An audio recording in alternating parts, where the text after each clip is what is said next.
we're bringing something new to the table. Oh, it's about to happen. I think they're in for a nice surprise, yeah.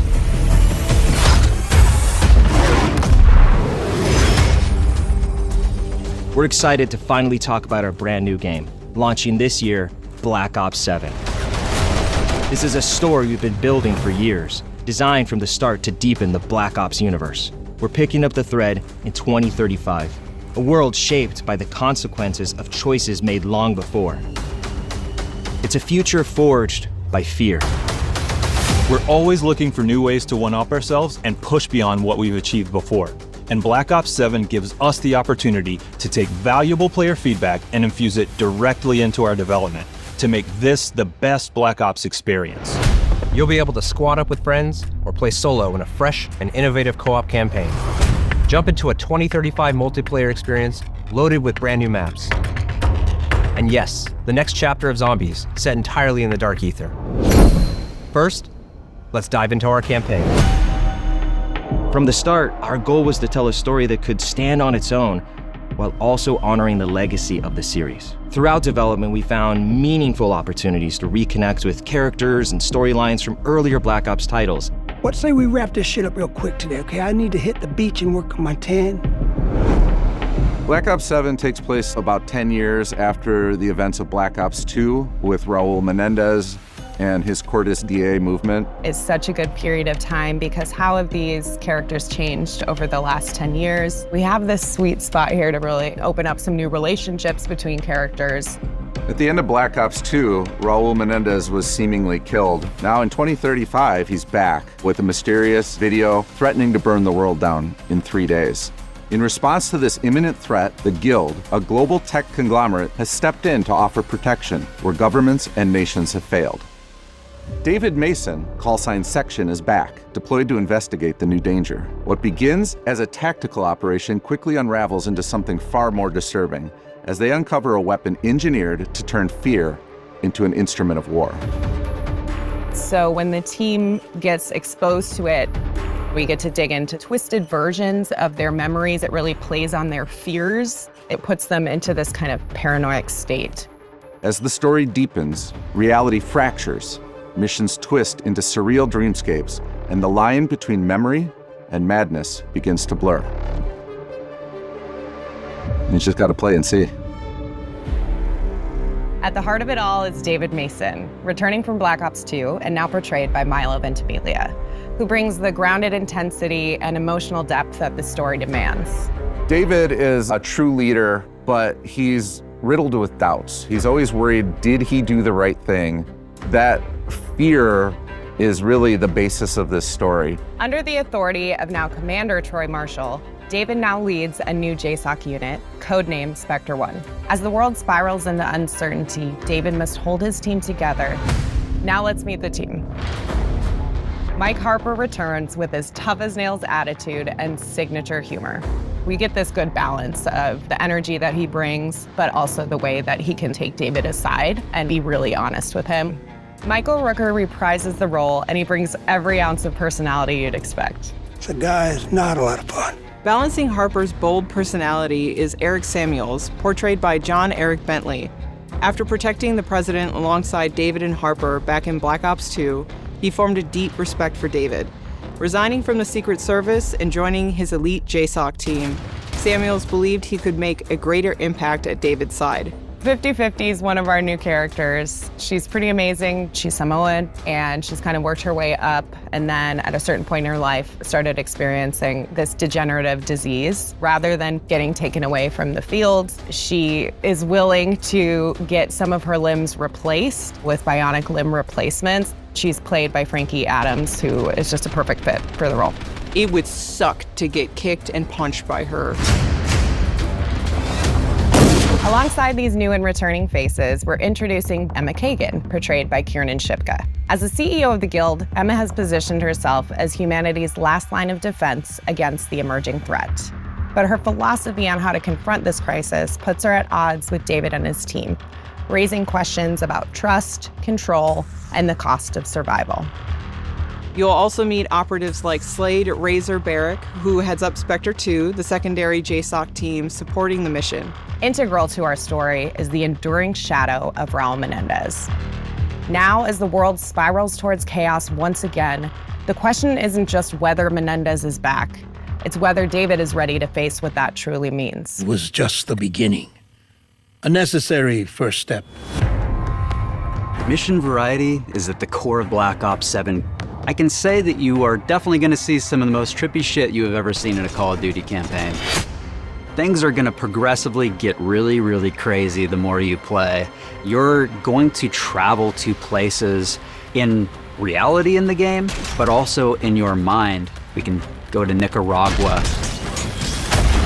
We can go to Los Angeles, all within the span of seconds because there's no limitations on what this mindscape can bring. Avalon isn't just where the story begins, it's where it unfolds. It's where the Guild is based. And while we won't spoil why that matters just yet, their presence here is no accident. It's a city layered with history and power, hidden agendas, designed from the ground up to serve both the narrative and the gameplay. Having Avalon as this massive space is a first where we can actually integrate seamlessly into the campaign. You're doing a very specialized mission here, and then you go back to Avalon and you're progressing the story. It's a place where the past and future collide and where the truth about Menendez and the Guild waits to be uncovered. And as part of the co-op campaign, we're unleashing something bold, the endgame. This isn't just a final mission, it's a proving ground, a culmination of everything you've learned through the campaign, then turned on its head. The endgame is a social experience where you and your squad will need to master abilities, survive overwhelming odds, adapt under pressure, and break the rules of what you thought a campaign could be. And you get to do it not just with your friends, but there's another 28 players, so 32 in total. It is truly a living world. With this whole new canvas at our fingertips, we want to make sure players could be rewarded in fresh new ways, even if they only play for the story.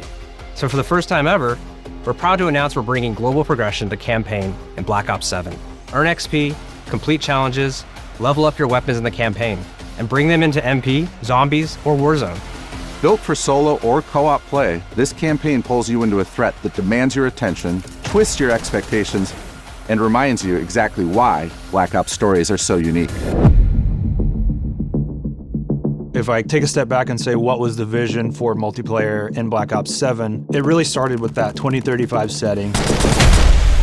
Moving forward to 2035 lets us push the gameplay, make sure that we're making the most balanced and fun game as possible. I'm really pumped for all the new, exciting tech and improvements that we're bringing to weapons this project. We'll have 30 new weapons available at launch, including 16 that players are seeing for the very first time in Call of Duty. It's always about finding the right balance of something brand new as well as delving into some of our past experiences. So we're always looking at other Black Ops games and trying to pick out little nuggets, weapons that people have really loved and maybe haven't seen in a long time, as well as some of those that keep coming back, but they're better than ever. We want to make sure that they're all over the map in terms of the classes that they belong to, as well as some of their gameplay mechanics. With the game taking place 10 years after Black Ops 2, we've unleashed the team's creativity to deliver exciting new perks, attachments, equipment, field upgrades, and of course, a huge selection of score streaks to play with. With our new arsenal of gadgets, we're introducing a system we call overclocks, allowing players to progress and unlock increased capabilities for equipment, field upgrades, and score streaks. The overclock system puts even more agency and power into the hands of our players, allowing more customization of your gameplay experience than ever before. We're also expanding Omni movement to include new ways to outmaneuver and outstyle your opponents across the game, including wall jump for new traversal capabilities. We've also taken a close look at feedback and have made tuning adjustments across the board for a more controlled experience, including the removal of tactical sprint by default, with the ability to opt into that through our perk system. Now let's talk about how we're upping the ante with our multiplayer maps. We're taking multiplayer to bold new locations that are deeply connected to the narrative.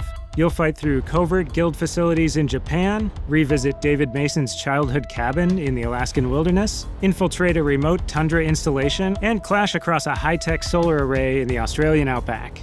Our maps are designed to breathe more, giving players the space to fully explore our expanded Omni movement system, while still delivering the tight cover-to-cover combat that defines Black Ops. Each layout emphasizes clear lane definition, strong sightlines, and opportunities for creative flanking and positioning.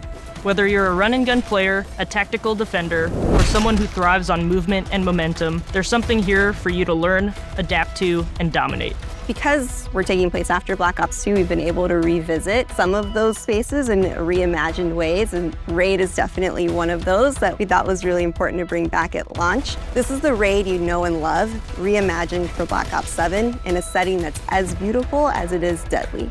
I think my favorite new multiplayer map is going to be the Forge. Yes, that would be Forge. Scar. Cortex. Homestead, for sure. We've got 16 exciting maps at launch, all 6v6. We're also hard at work crafting some of the most unique maps for post-launch, leaning all the way into the themes of Black Ops 7.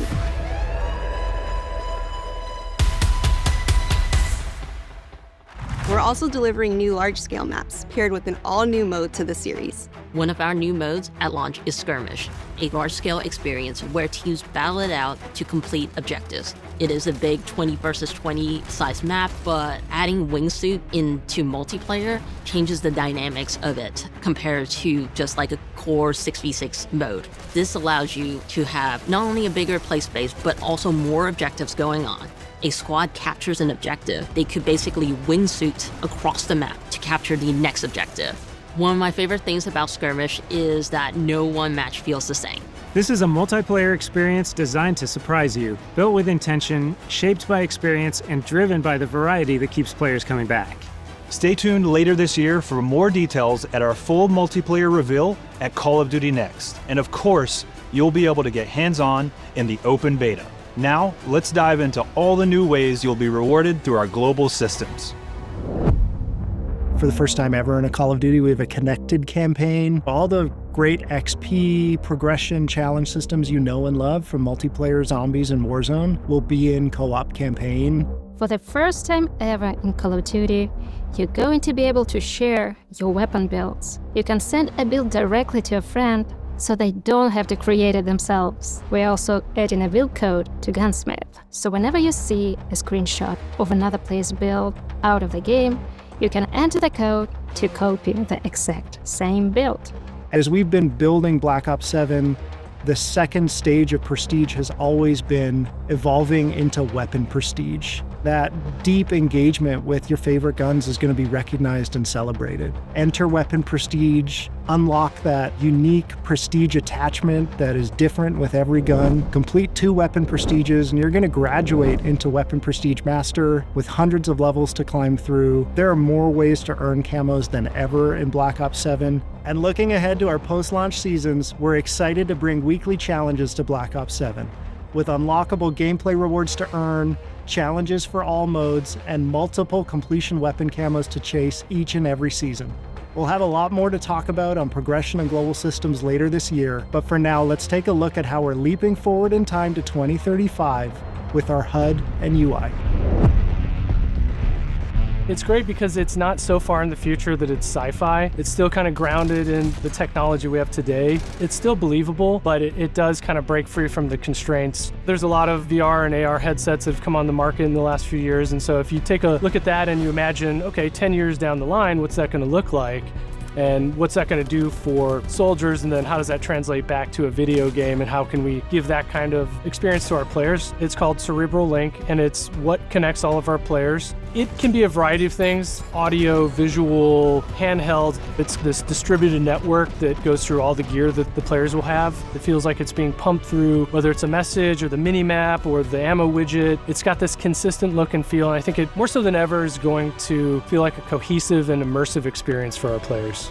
Accessibility is important because it brings in new players, it strengthens our community, it helps us form new connections, form new bonds, new friendships. One of the main things that I focused on was the center dot that you see in first-person games is usually the go-to fix for motion sickness. I started trying to figure out how we can build upon it and find other ways to reduce motion sickness for our players. We'll have more details about this and other new features as we get closer to launch.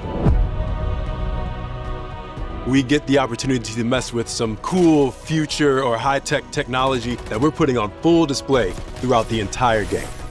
To highlight just a few, we got next-level GPU particles and vector fields, volumetric fluid simulation, and dynamic surface deformation. But what does all that tech speak mean for you? Snow that gets trampled when you step in it, fog that parts and swirls when you run through it, and truly epic explosions. And a bunch of other stuff you'll just have to discover for yourself.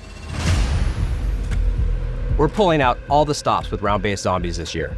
After the events of Black Ops 6, our crew is now trapped in the dark ether. This is a whole new universe to explore in zombies, where the team's creativity can absolutely run wild.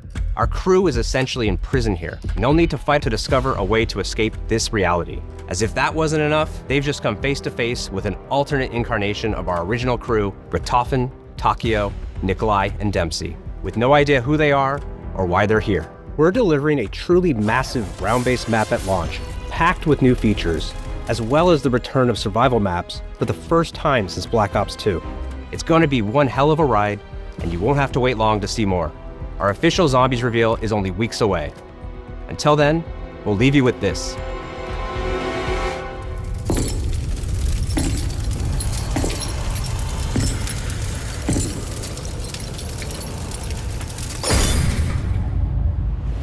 On behalf of all the studio teams working to bring Black Ops 7 to life, thank you for being part of this journey. We have so much more to show you, including new gameplay features, our MP and Zombies reveals, and more coming in the next weeks. In the meantime, mark your calendars for the worldwide multiplayer reveal at Call of Duty Next on September 30th. We'll have live MP and Zombies gameplay with your favorite creators from around the world. And right after Next, you'll be able to play Black Ops 7 at home when our beta starts on all platforms on October 2nd. Thanks for watching, and we'll see you soon. Black Ops 7 arrives worldwide on November 14th.